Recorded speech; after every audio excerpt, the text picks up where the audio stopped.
Jangan lupa subscribe YouTube channel Metro TV News dan jangan lupa nyalakan notifikasinya.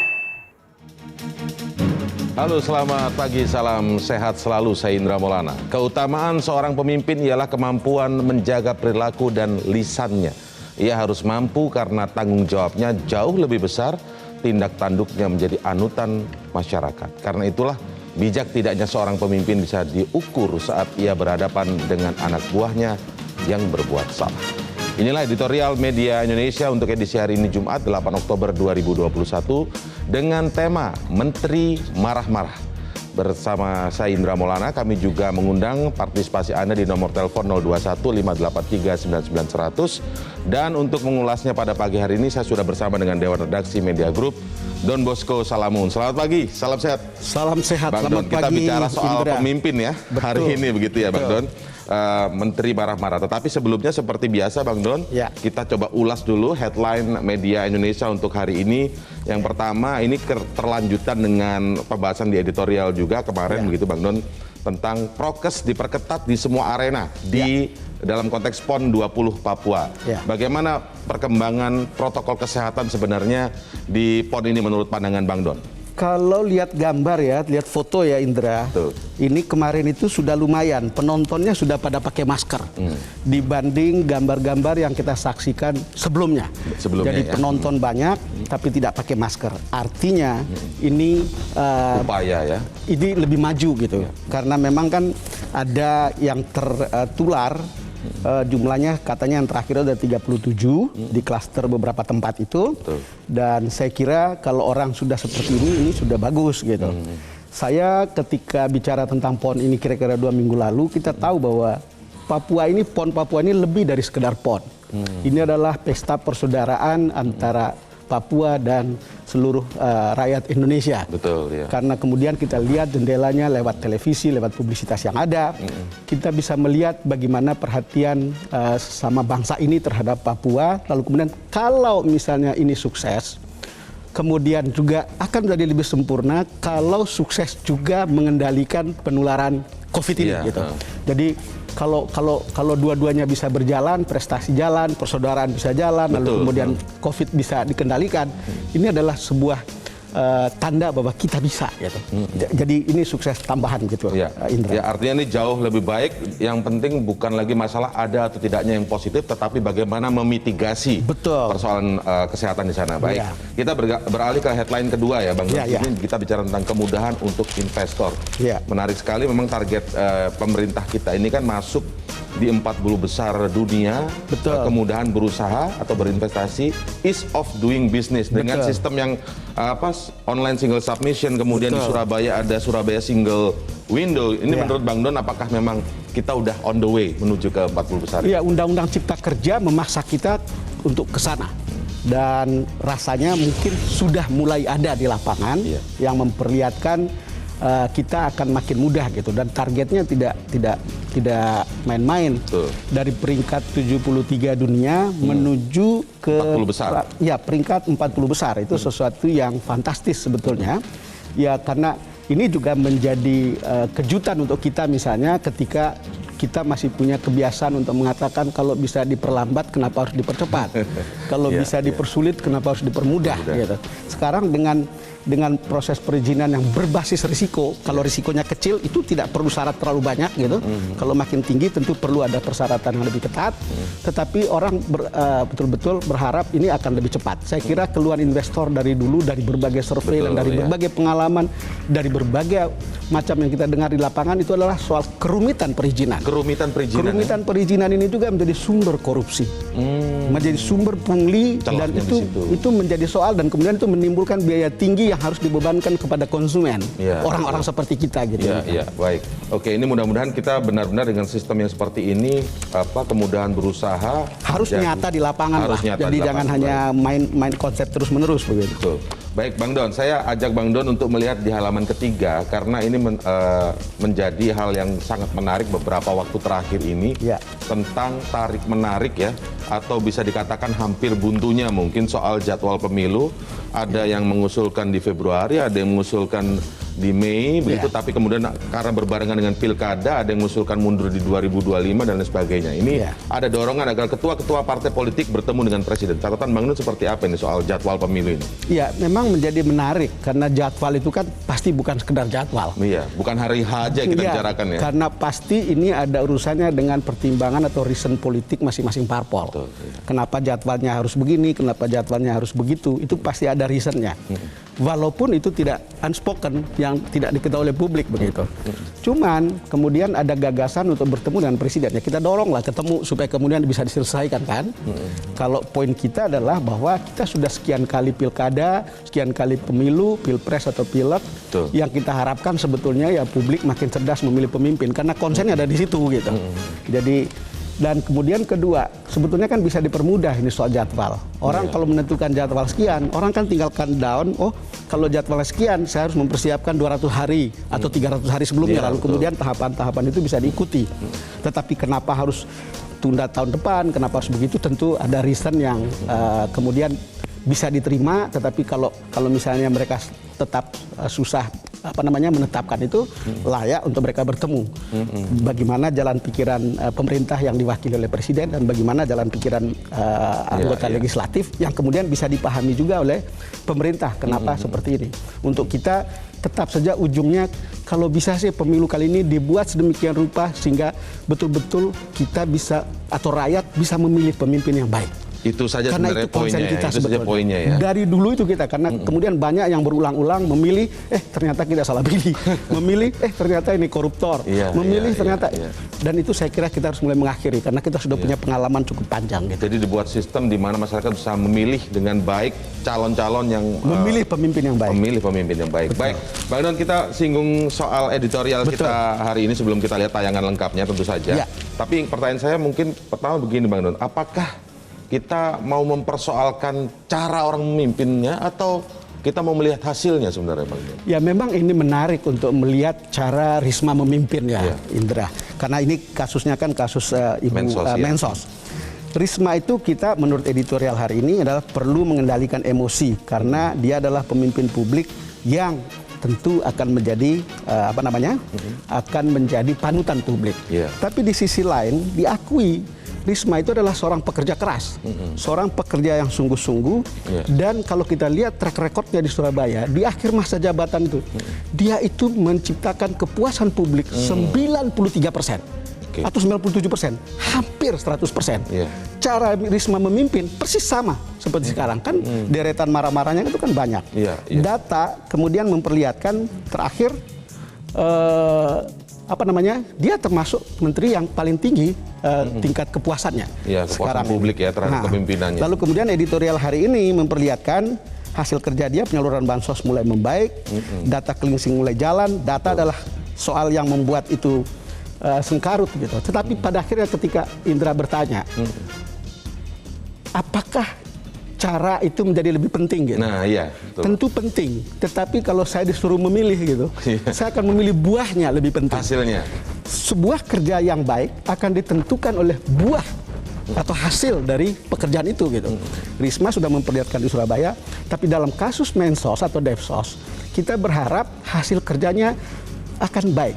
Ingat Indra, Devsos itu pernah dibubarkan oleh Gus Dur. Karena apa? Karena itu Disebut sarang korupsi. Disebut sebagai sarang korupsi. Kedua, ada 2 menteri di Devsos, Mensos, yang masuk penjara. Yang terakhir itu Yuliari, yang sebelumnya Bakhtiar Kamsah.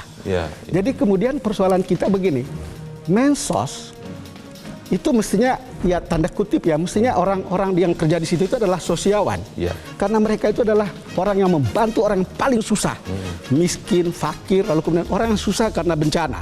Lalu kemudian kalau menterinya jadi egois dengan korupsi atau karyawan atau pegawainya menjadi egois dengan berbagai penyimpangan, itu bertentangan dengan posisinya sebagai para pegawai atau para staf yang betul-betul ya melakukan pekerjaan seorang pekerjaan Kementerian Betul. Sosial gitu. Ya, karena di Kementerian Sosial begitu ya. Sudah Bang membantu orang susah, kamu bikin orang lebih susah lagi. Kan itu repot dengan korupsi, Sangat bertentangan, ya. dengan menyalahgunakan bantuan bansos, kemudian dengan kemudian menggelapkan, kemudian politisasi bansos dan seterusnya. Tetapi tetap saja begitu kita harus ingatkan Ibu Risma kalau bisa sih itu harus lebih memanage emosi supaya kemudian tidak menjadi tontonan yang tidak menarik untuk anak-anak bangsa. Mungkin ini. yang dipersoalkan adalah ketika marah-marahnya itu di depan publik begitu mungkin ya, Bang Don, dan itu frekuensinya terlalu sering.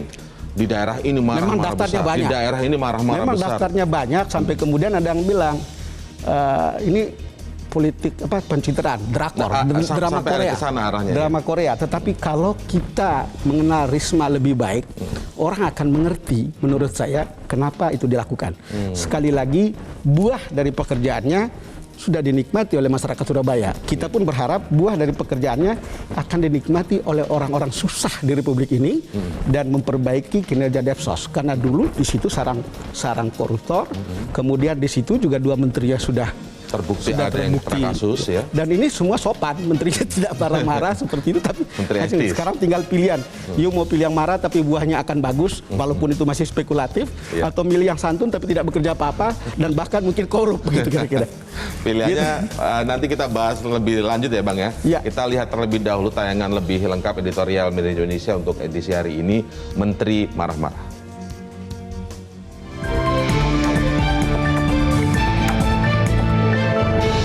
Menteri marah-marah.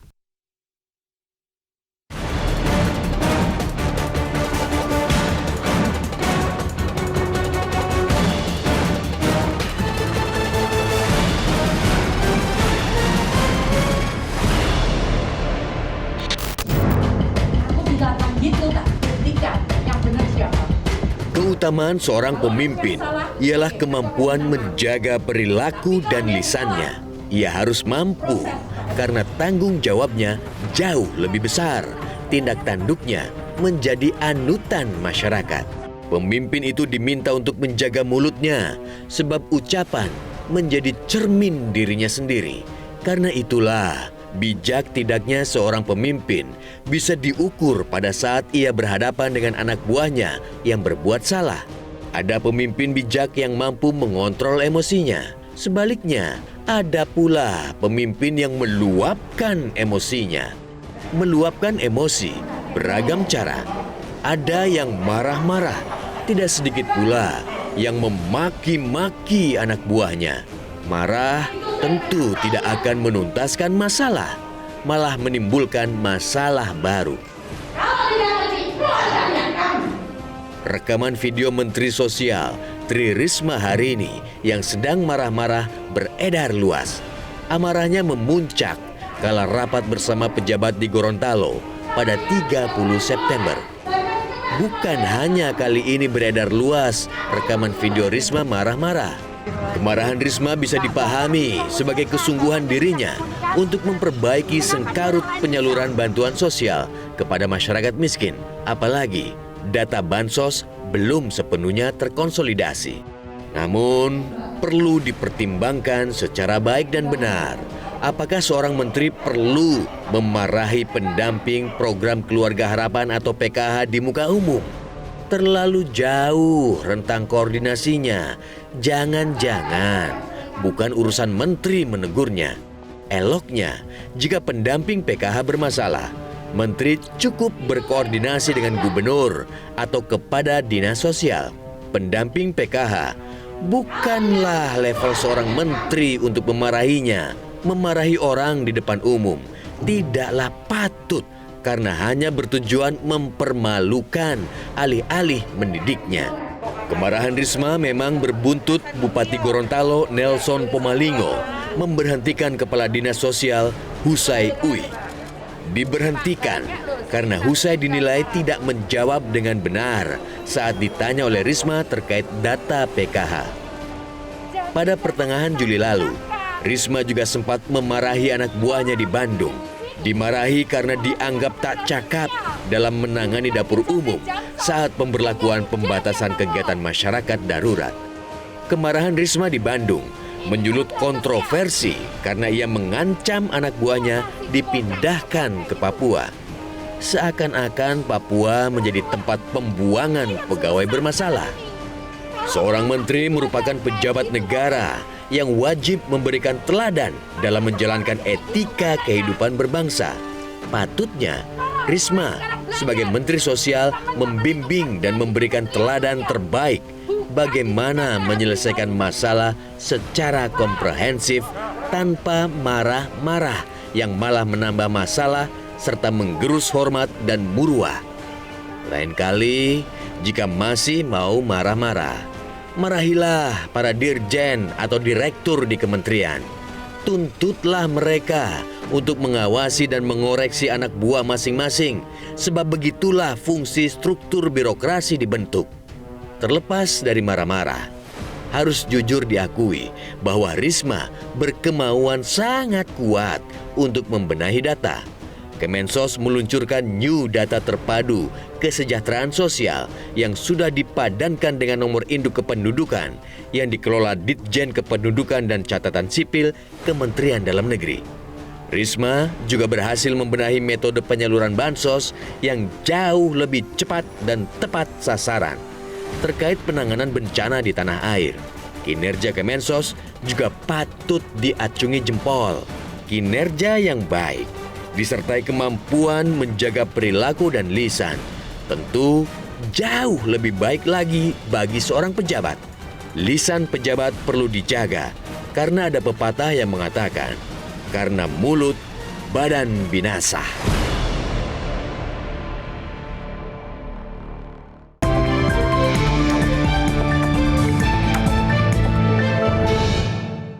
Ya, kami tunggu pendapat Anda di telepon 021-583-99-100. Editorial Media Indonesia segera kembali saat lagi.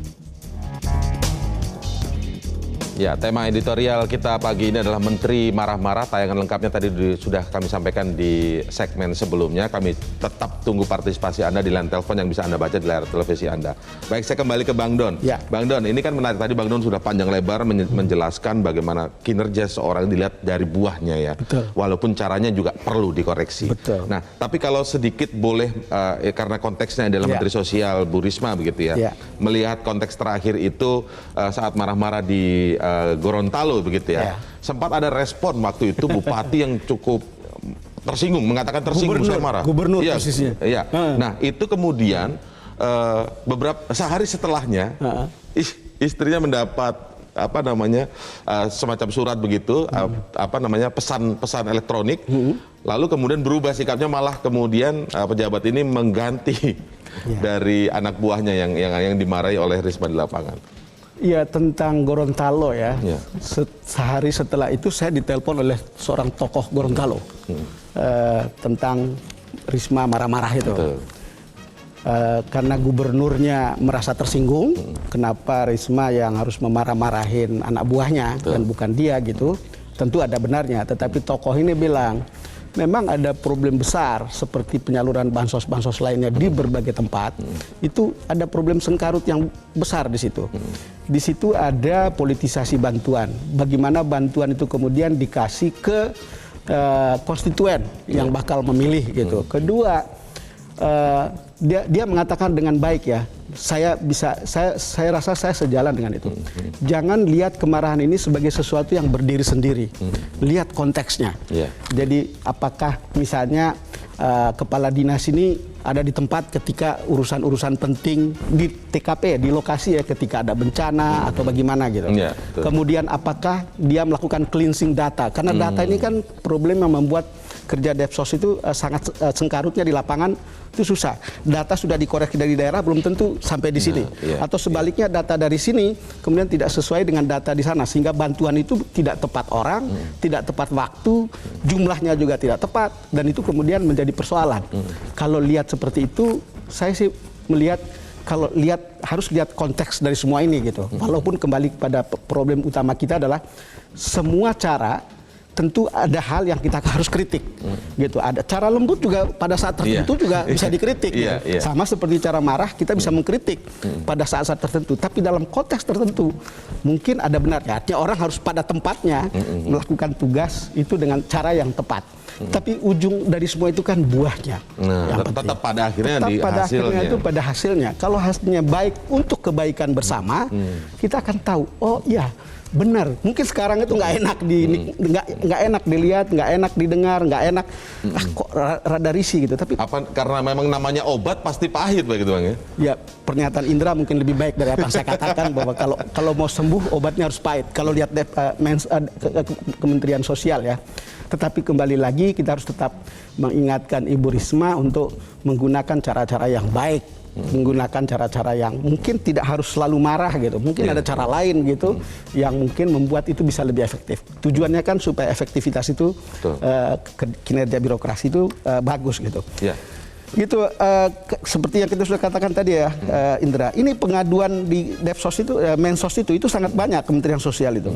Tahun 2020 itu ada 2.800 pengaduan yang berkaitan dengan urusan bansos ini gitu.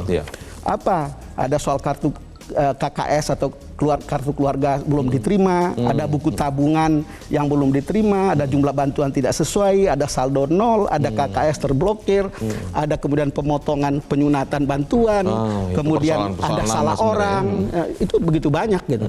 Jadi kalau kemudian kita lihat kita perlu orang yang kuat di situ, memanage lalu kemudian membuat itu kementerian lebih cepat bekerja untuk melayani orang susah seperti yang saya katakan tadi. Apakah susah karena memang miskin atau karena susah karena bencana? Ya kita sebetulnya berharap seperti itu. Gitu. Oke, tapi kalau kita bicara misalnya memperbaiki Kementerian Sosial begitu ya Bang Don ya. Tadi di editorial juga disinggung bahwa kalau mau marah-marah lebih baik marah kepada dirjennya begitu. Itu karena juga mungkin fungsi mereka juga belum berjalan secara maksimal sehingga apa yang terjadi di lapangan juga tidak terkendali dengan baik gitu Bang Don. Ada penyimpangan. Ya itu sesuatu yang normatif kan, struktur manajemen itu kan harus begitu gitu. Betul, jadi berlapis kemudian sistematikanya kerjanya seperti itu. Tetapi untuk beberapa hal kan ya mungkin juga perlu di show off untuk memperlihatkan bahwa kita harus memperlakukan itu. Tapi kalau terlalu sering juga orang juga akan bilang ada yang salah dengan jangan-jangan ada masalah kejiwaan atau macam-macam kan itu kan ada. Betul, soal Ibu Risma ini memang publik itu mendua. Kalau kita lihat di netizen ada yang merespon marah-marah itu oke aja gitu. Bila perlu lebih marah lagi. Ada ini yang mungkin justru datang dari Surabaya tempat Bu Risma mimpin dulu mungkin. Ada yang komplain dan bahkan membuli gitu. Tetapi juga ada yang kesannya itu seperti mempolitisasi kemarahan ini gitu. Nah, tapi mana yang benar ya kita serahkan saja ke publik ya. Ya kembali lagi kita lihat buahnya. Lihat buah dan hasilnya. Baik. Hasil. Nanti kita akan ulas lebih jauh lagi ya Bang Don soal kepemimpinan seorang menteri marah-marah ini setelah headline news pukul 8 waktu Indonesia Barat. Editorial masih akan segera kembali. Selamat bergabung untuk Anda yang baru saja menyaksikan editorial Media Indonesia. Tema kita pagi ini adalah Menteri Marah-Marah. Dan saya langsung saja menyapa Anda yang sudah bergabung melalui sambungan telepon yang telah kami sediakan. Pak Ramadan di Jambi. Selamat pagi Pak Ramadan. Assalamualaikum warahmatullahi wabarakatuh. Waalaikumsalam warahmatullahi Pak Indra, Pak Don. Ya, silakan Pak Ramadan. Kerja menteri itu yang menikmati masyarakat kecil, Pak Don. Kita terbukti Tri Risma hari ini itu di Surabaya. Saya ingat sekali Pak Don memarahi kepala Dukcapil 3 kali mengurus KTP tidak selesai-selesai. Pertanyaan Ibu Risma itu begini, kalau dia mati di jalan yang tanggung jawab siapa? Jadi ini Ibu Risma marah-marah, memang kita khawatir dengan kemarahannya itu. Nah itu seorang pejabat memang langkah seperti ini, kita khawatir. Tapi bagi masyarakat kecil seperti saya, nikmatnya marah-marah itu yang dirasakan itu masyarakat kecil Pak Don. Kalau kita melihat sekarang pola sistem kerja semenjak otonomi daerah ini, ABS itu sangat banyak Pak Indra. Asal bos senang gitu, asal bapak senang. Jadi bukan kerjanya. sekarang ini Bu Risma terbalik. Kerjanya yang penting hasilnya. Seperti Pak Don katakan, kita ini menikmati buahnya. Caranya, ya itulah cara yang terbaik situasi sekarang. Dengan melihat predikat orang-orang bekerja di pemerintahan itu, baik di kabupaten, kecamatan, di sekolah. Kita memang membutuhkan pemimpin seperti Bu Risma hari ini yang langsung memerahi. Dan kesalahan itu memang nyata. Bukan tidak nyata. Pejabat sekarang banyak memelihara dan segala macamnya itu. Terima kasih Pak Indra. Terima kasih ya Pak Ramadan. Masyarakat kecil yang merasakan nikmatnya dari kemarahan Bu Risma ini. Oke, lalu ke Pak Ishar di Cilegon, Banten. Selamat pagi Pak Ishar. Selamat pagi Pak Indra, selamat pagi Pak Don. Pagi Pak Ishar. Ya, jadi yang pertama saya setuju komen dari Pak Don tadi ya, yang penting hasil tapi caranya juga penting ya. Ada 3 poin yang saya ingin sampaikan Pak Don dan Pak Indra ya.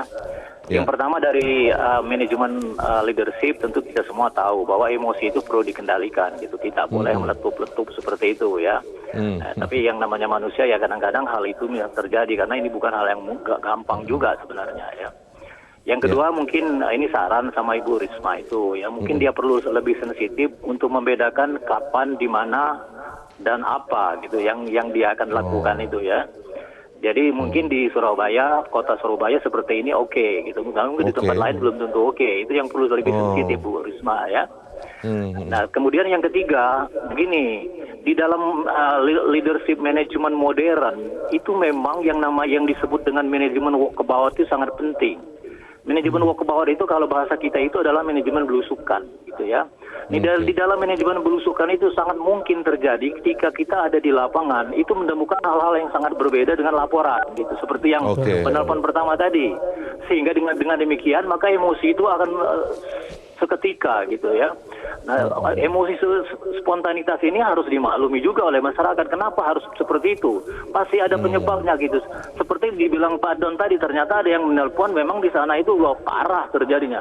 Kalau ada perbedaan antara laporan dengan di lapangan, kemudian memang parah masalahnya, ya saya terus terang ya setuju aja dengan Ibu Risma. Cuman ya tadi intinya Ibu Risma mungkin lebih harus mengendalikan emosinya. Begitu saja saya kira. Demikian. Mengendalikan emosinya kapan dan di mana, begitu lebih sensitif ya. Terima kasih Pak Ishar. Kita beralih ke Pak Edward di Curug Bengkulu. Selamat pagi Pak Edward. Selamat pagi Bung Indra. Selamat pagi Bung Don.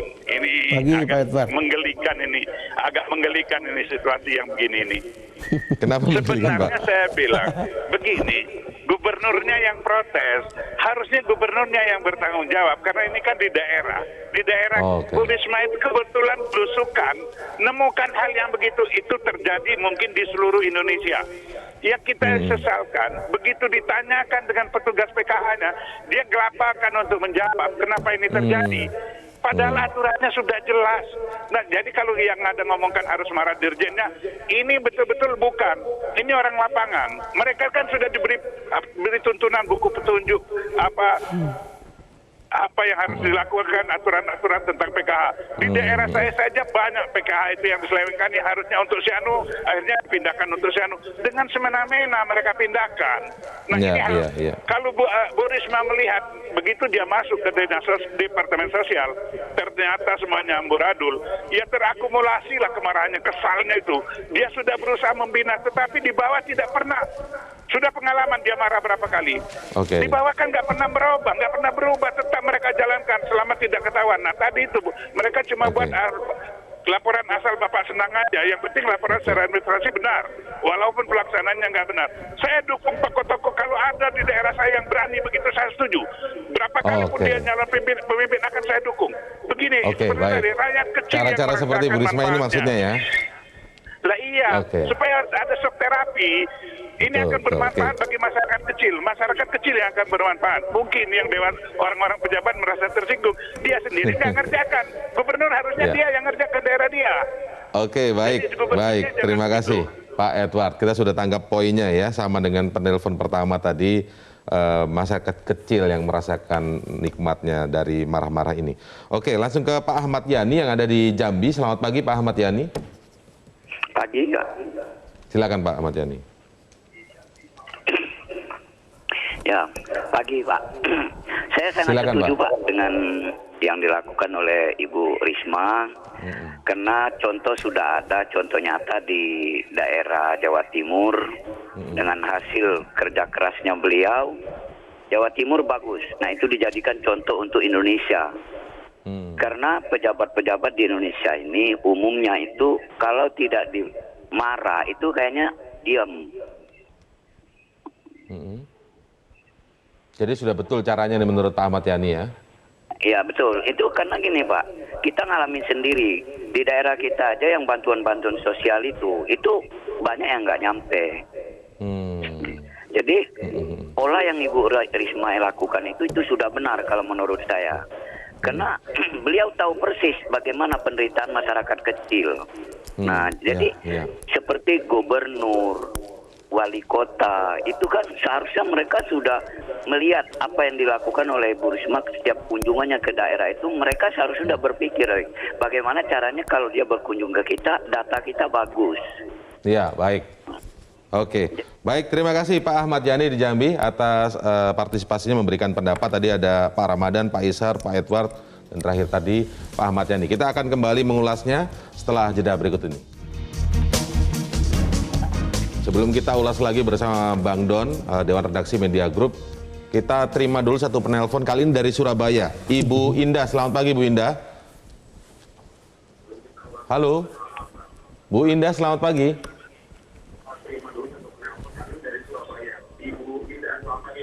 Ini Lugor Bapak.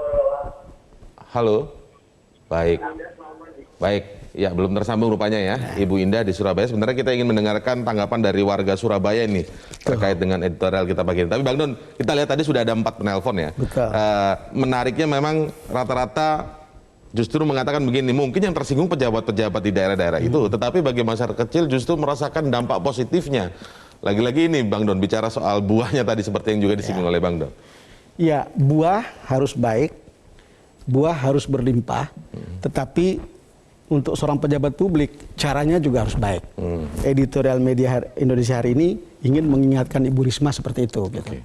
Buah tentu kita sudah lihat semuanya, tetapi juga cara. Kenapa menjadi penting cara itu?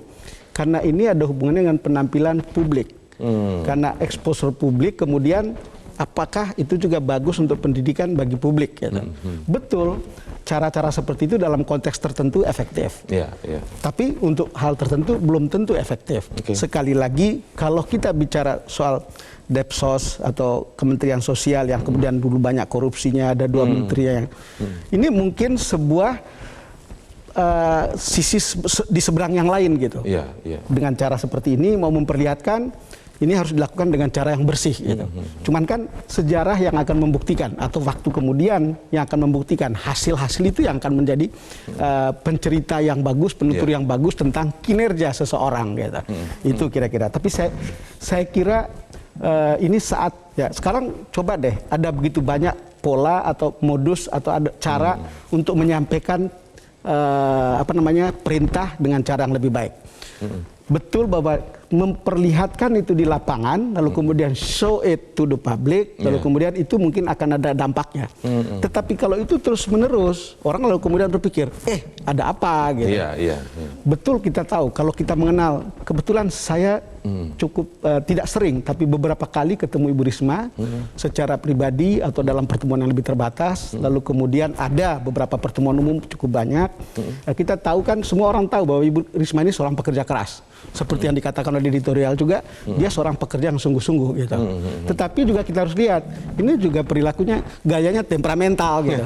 Temperamental ya seperti itu gitu. Tapi meledak-ledak gitu juga. Karena ya, ada gaya seperti itu, kita bilang, Ibu bukan wakil wali kota lagi, bukan sekedar wali kota lagi, bukan wakil kota tapi lagi, sudah jadi menteri, ya mestinya caranya sudah berubah. Artinya ketika semakin naik itu caranya juga harus sudah berbeda lagi. Ini ada tulisan Bang Saur Huta Barat yang menarik di media Indonesia tentang itu.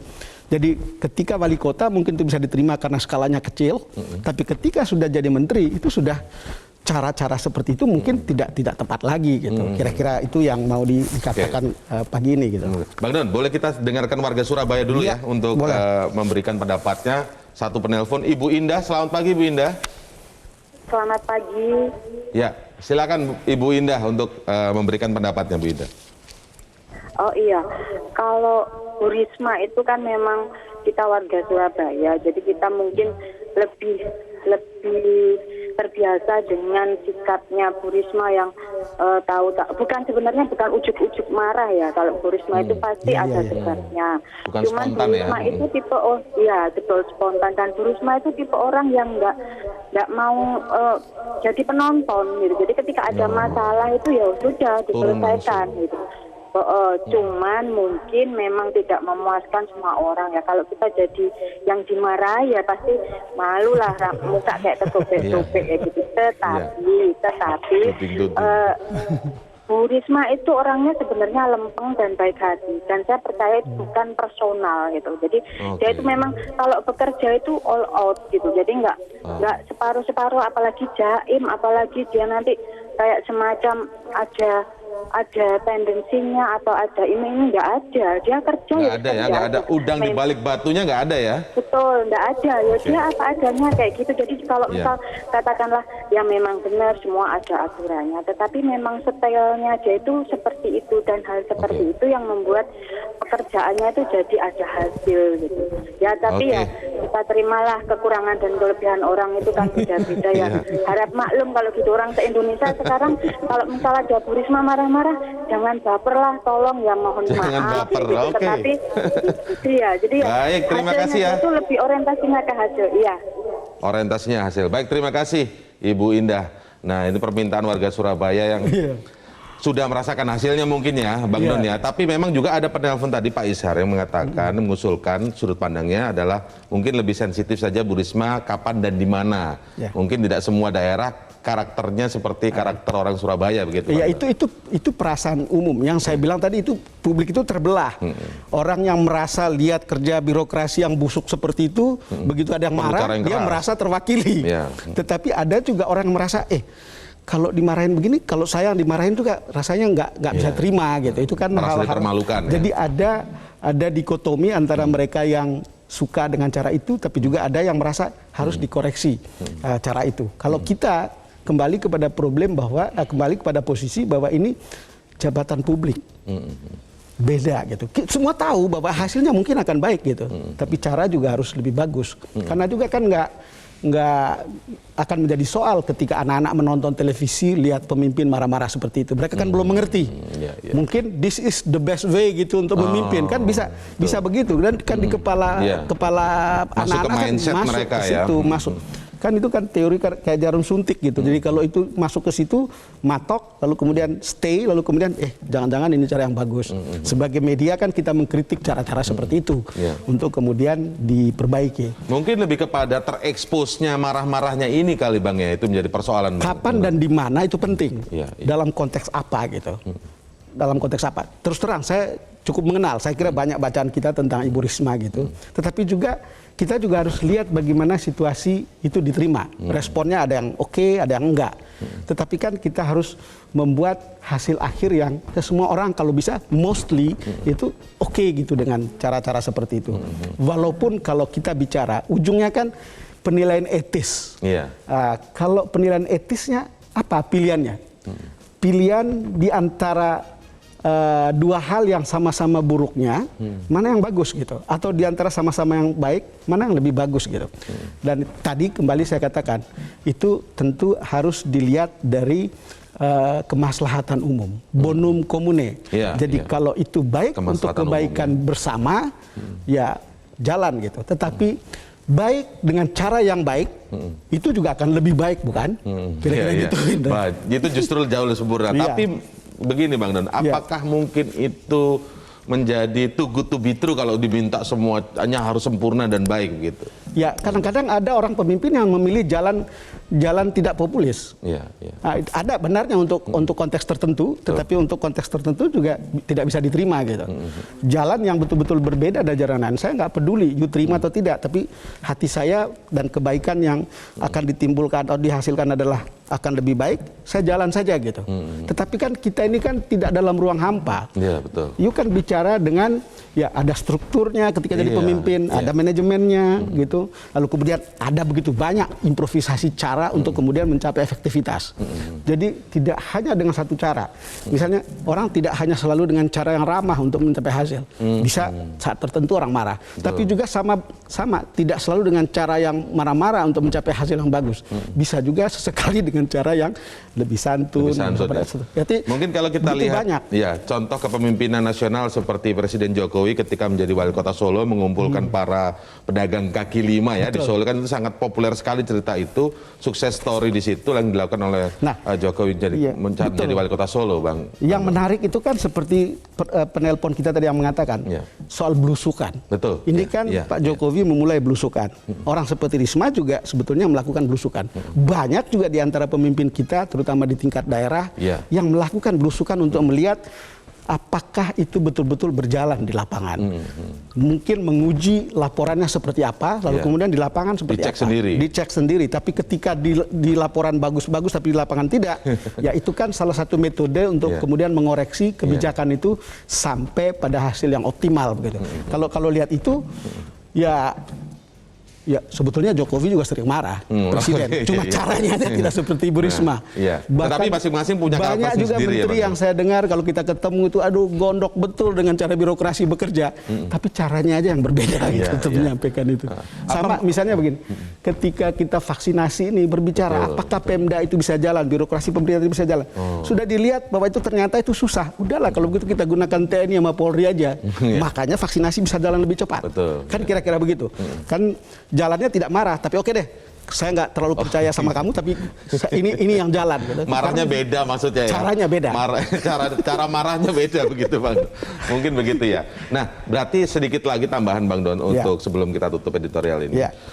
Lebih kepada mungkin lebih sensitif dan tahu kapan dan di mananya, mungkin itu ya, Bang Don, dan supaya tidak terekspos ke publik sehingga munculkan dugaan-dugaan tanda kutip tadi ada udang di balik batu, walaupun tadi penelpon dari Surabaya mengatakan nggak ada udang di balik batu kalau soal Bu Risma ini. Ya semuanya jelas sebetulnya. Ibu Risma itu buku terbuka untuk dibaca, hasilnya juga terbuka gitu. Tapi kan kita selalu bicara tentang ini loh, masyarakat kita itu begitu heterogen.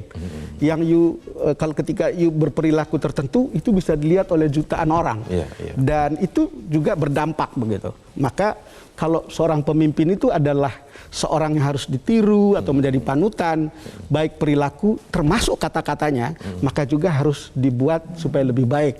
Tidak harus mengeluarkan kata-kata kasar, dengan cara-cara kasar. Menunjuk tadi ya. Yang begitu itu kan begitu bisa berbeda-beda diterima sama publik kan. Masih jadi, umum ya. Kita ingin betul dengan cara yang baik juga hasilnya lebih baik. Cara yang baik tapi hasilnya juga lebih baik. Betul. Itu kita mungkin jadi masukan kepada para pemimpin-pemimpin kita ya. Dalam hal ini juga salah satunya adalah Bu Risma. Terima kasih Bang Don atas ulasannya pagi hari ini. Salam sehat selalu. Salam sehat Indra. Selamat pagi. Terlepas dari marah-marah, harus jujur diakui bahwa Risma berkemauan sangat kuat untuk membenahi data. Risma juga berhasil membenahi metode penyaluran bansos yang jauh lebih cepat dan tepat sasaran. Kinerja yang baik disertai kemampuan menjaga perilaku dan lisan tentu jauh lebih baik lagi bagi seorang pejabat. Demikian editorial Media Indonesia untuk pagi hari ini. Saya Indra Maulana mengucapkan terima kasih, selamat pagi, salam sehat selalu, sampai jumpa.